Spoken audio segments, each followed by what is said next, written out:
Senin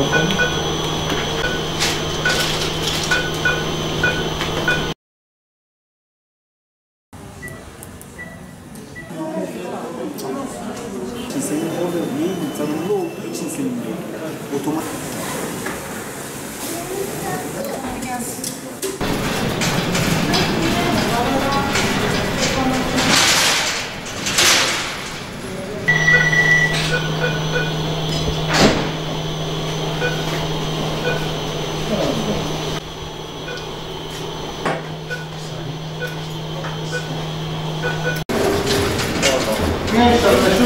Kalp hastalığım, kalp hastalığım vardı. Kalpten rahatsızdım. 30 yıldan beriydi. Az doktora gidip geliyordum. En son buraya devlet hastanesine evlendim. Geldim hocalarımın yanına. Hocalarıma çok çok teşekkür ederim. Allah genelden razı olsun. Doktorlarımıza güvenerek devlet hastanesine gelin. Başka yerler, memleketlere gitmeyin. Gelin devlet hastanesine. Hocalarımız sizlere tedavi yapar. Kalp hastalıklarının önemli bir kısmını oluşturan romatizmal kapak hastalıkları günümüzde de önemini sürdürmekte. Çocukluk çağında geçirilmiş olan ateşli hastalıklar sonrası kapaktaki kireçlenmelere bağlı olarak kapakta oluşan daralmalarla ilerleyen yaşlarda bulgu veren bir hastalık. Biz hastanemizde romatizmal kapak hastalığı sonrası mitral darlığı gelişen 3 hastamıza mitral balon işlemini uyguladık. Mitral balon işlemi daha önceki yıllarda şehrimizde uygulanmayan bir işlemdi. Yaklaşık 2 yıldan beri 100'e yakın hastamızla bu işlemi başarılı bir şekilde uyguluyoruz. Gayet de güzel sonuçlar elde ediyoruz. İnşallah şehrimizin dışa bağımlılığını, çevre illere gitmemesine insanlarımızın engel olmak amacıyla kalp hastalıklarının tamamına elimizden geldiği kadar tüm müdahaleleri yapmak istiyoruz ve gereken her şeyi de kendimizde yapabiliyoruz. Hem tanısında hem tedavisinde başarılı bir şekilde şehrimize inşallah bu hizmetleri sunmaya devam edeceğiz. Şehir dışından yine bu hastaların tedavisi amacıyla bizlere yönlendirilen bazı hastalarımıza